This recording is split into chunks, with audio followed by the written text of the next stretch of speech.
The next item of business is a statement by Derek Mackay on 2018-19 Scottish Government Provisional Outturn.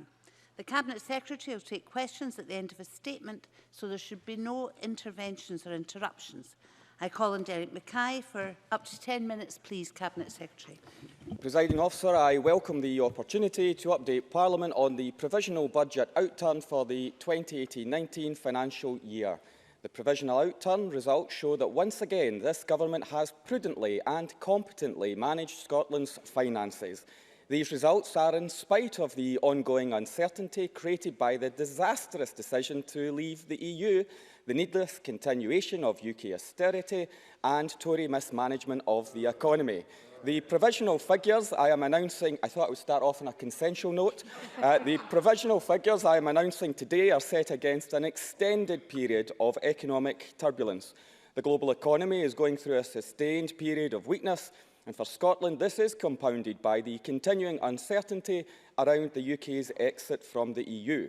Whilst leaving the EU without a deal is the worst possible outcome, even a Brexit with an exit deal will result in significant economic loss compared to remaining within the EU. The UK Government's decision to take us out of the EU single market and customs union, the largest market in the world, presents a risk to economic growth, which in turn has an impact on forecast revenues to support our public services, for investment to fund our programmes, migration, our population. Hence, the Scottish Fiscal Commission have downgraded their growth forecast for 2019, citing continued Brexit uncertainty as the cause. The Scottish Government are using the limited powers at our disposal to mitigate as best we can the economic and employment impacts and to prepare for Brexit. Measures such as committing over £1 billion to support our cities and regions through the city-region deals, increasing capital investment by £1.5 billion per year by the end of the next Parliament, and a wide range of other economic and social initiatives. Despite the exceptional political uncertainty, Scotland's economy enjoyed a positive year in 2018. GDP growth was 1.3%, surpassing earlier lower SFC forecasts, continuing a pattern of stronger growth compared to both 2016 and 2017.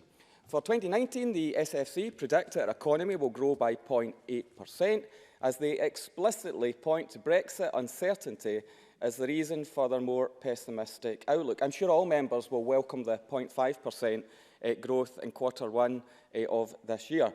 Scotland's labour market has continued to perform well in the first quarter 2019, with unemployment falling to a record low of 3.2%, outperforming the UK unemployment rate of 3.8%. Alongside this, labour productivity grew by 3.8% in 2018, its fastest pace since 2010. So despite the challenging environment, we're taking positive action to transform Scotland's future through the Economic Action Plan.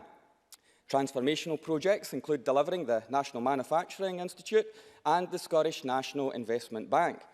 Scotland's future budgets will of course be determined by a combination of Scottish and UK Government fiscal decisions, and our funding outlook for the medium term continues to be dominated by austerity at a UK level. The UK Government's macroeconomic policy stance since 2010 has been characterised by austerity. In Scotland, we have protected key services despite austerity, causing a real terms reduction of £2 billion in the resource block grant between 2010-11 and 2019-20. Even Murdo Fraser now concedes that point. The Scottish Government's second medium-term financial strategy, MTFS, published on the 30th of May, explains the fiscal framework and funding arrangements the Scottish Government operates within. It outlines their approach to the financial management and the fiscal rules. It sets out a range of possible funding scenarios for the Scottish budget over the next 5 years. It sets out a responsible approach to financial planning and the fiscal rules, which will allow us to invest in the economy and protect our essential public services. Turning specifically to the Provisional Outturn, under the current devolution settlement, the Scottish Parliament, of course, is not permitted to overspend its budget. As a consequence, we've consistently controlled public expenditure to ensure that we live within the budget control limits that apply. I can report that the provisional fiscal outturn for 2018-19 is £32 billion, against a fiscal budget of £32.5 billion, resulting in an overall cash variance of £449 million. This variance includes £148 million of Barnett consequentials. This funding was provided very late in the financial year, so Treasury has confirmed that the Scottish Government is not required to carry this funding forward through the Scotland Reserve. Rather, this funding will be held within UK reserves and reallocated to the Scottish Government in the current financial year, 2019-20. The remaining cash variance of £301 million includes £5 million of additional income for devolved taxes secured over and above initial budget forecasts.